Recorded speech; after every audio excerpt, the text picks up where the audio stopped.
comes in has to have an element of exportable surplus if you are going to move towards export-led economy.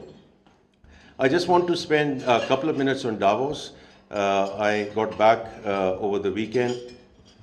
A lot of very constructive engagements and discussions there, of course, with my counterparts from our bilateral partners, the bank, the fund, their senior management, and diaspora there, foreign media, and many other interactions which were there. So it was an intense week. Themes which you already know: trade, tariffs, AI, digital, all of that. No surprise there in terms of all the key themes which were there. And of course, the big overall theme in terms of where we are in the new world order, from rules-based order to deal-based order. So that was a big discussion topic, as you can appreciate, throughout the Davos interactions. And then finally, I just want to share with you one data point, that there is a group which comes together, which is hosted by the fund and by WEF, and there are about 50-55 people who are thought leaders, who are governors, ex-finance ministers, current finance ministers, and so I went to that group to have discussions there, and I thought it was a very interesting interaction, because one of the data points which came out of there was in 24, when this group came together, and from what I could gather, because it's the first time I was there in my current capacity, that almost there's about 10 to 15% turnover. Otherwise, about 80-85% of the people are the same. So seemingly last year in 24, this group, when they were asked to raise their hands and asked whether 24 is going to be a better year than 23, or worse, or the same. So seemingly last year, about 50% of the people there said 24 for the world overall is going to be a better year compared to 23. This year, although there were some very strong voices in minority, about 80% plus people said 25 is going to be a better year for the world compared to 24. And I thought it was, with all the volatility which is going on in the macro environment, but I do think people also felt, and that's my assessment in terms of what I heard, that how geopolitics to a certain extent is going to go into calmer waters compared to where we have been in 24. So maybe that's a driving factor, and other things. But I just want to share that, because just like creme de la creme of the corporate world is here, is the creme de la creme.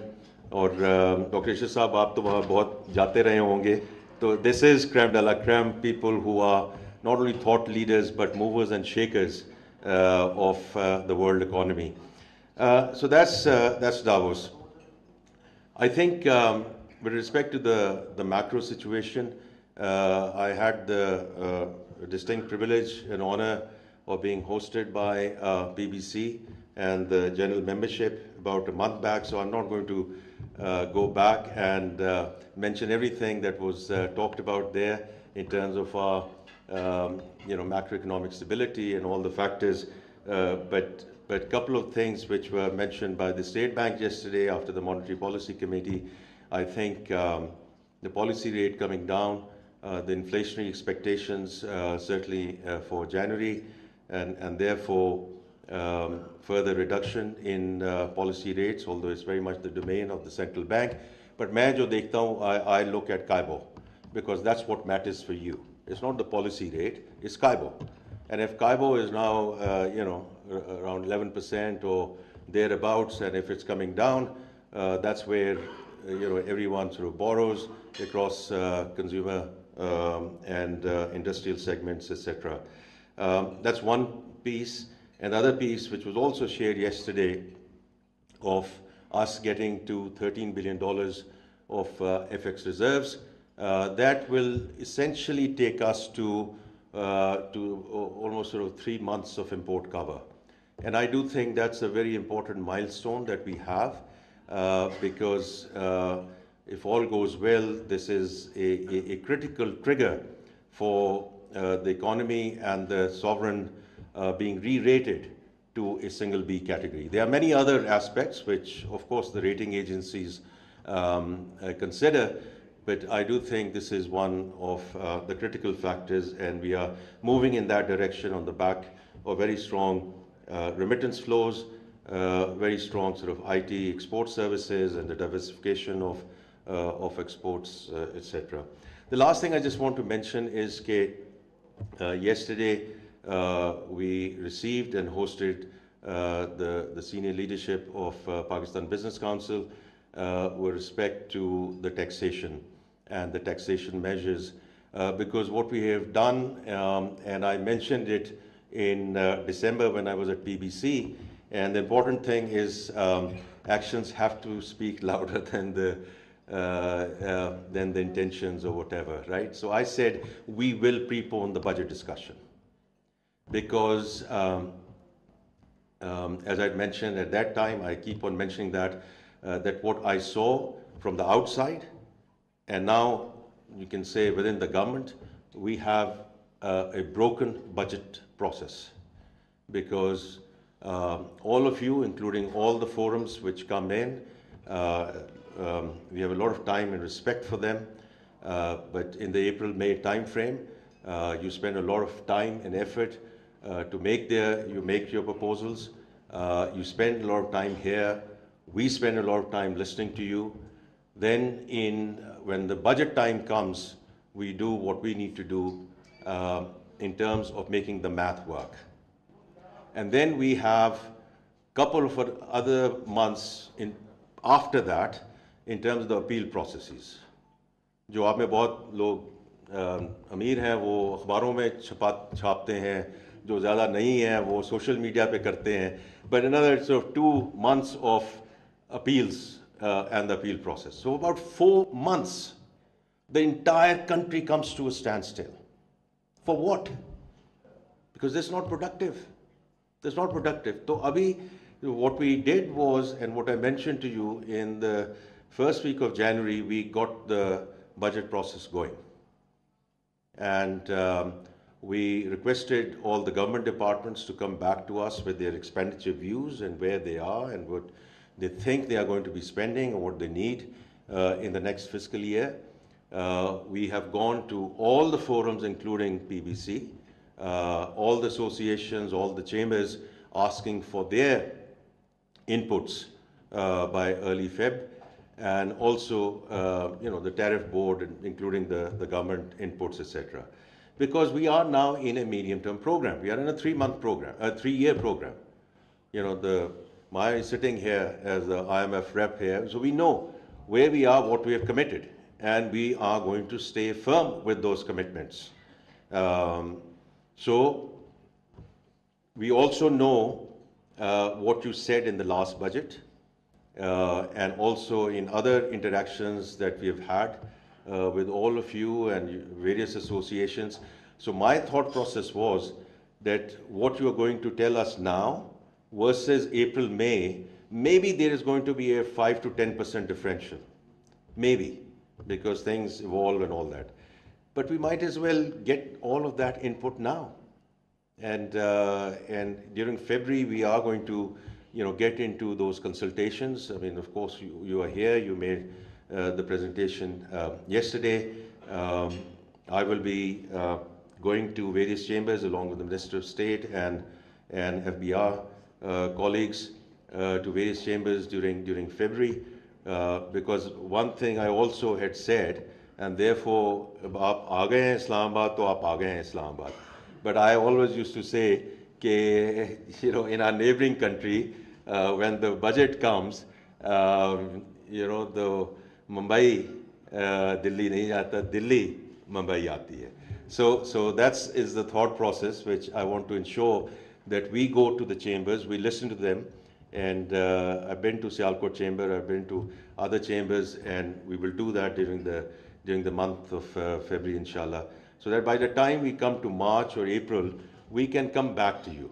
Because that is my intention. We can come back to you with what we can do and what we cannot do. Because, we are in a fund program, we have made commitments, and therefore few things might have to be phased in or phased out. Let's put it that way. And it's important that, we are upfront with you in those discussions rather than you hearing it during the budget speech. Right? Because, and therefore it'll save you a lot of time and effort, it'll save you a lot of anguish later on. But at the same time, we also want to make sure that we get the economy moving as we have, gone for stabilization. But I again want to repeat what I said earlier. There is no automatic switch from stabilization to growth. And we need to be very clear that we fundamentally change the DNA of the economy, that we do not get into trouble the moment we put foot on the paddle and we get into a balance of payment problem and we go running back to the fund at that point in time, because that boom and bust cycle is in our control. And therefore, I always talk about the fund program actually being the Pakistan program. Whether it's taxation, whether it's energy, whether it's SOEs, whether it's privatization, whether it's public finance, we need to do it for our own country. The fund and other multilateral institutions are there to help, support, assist, fund us as required. So that's one part of it. The other part of it, which I shared with the leadership of PBC, I just again want to say कि कुछ हम tactical चीज़ें कर रहे हैं, कुछ हम structural चीज़ें कर रहे हैं.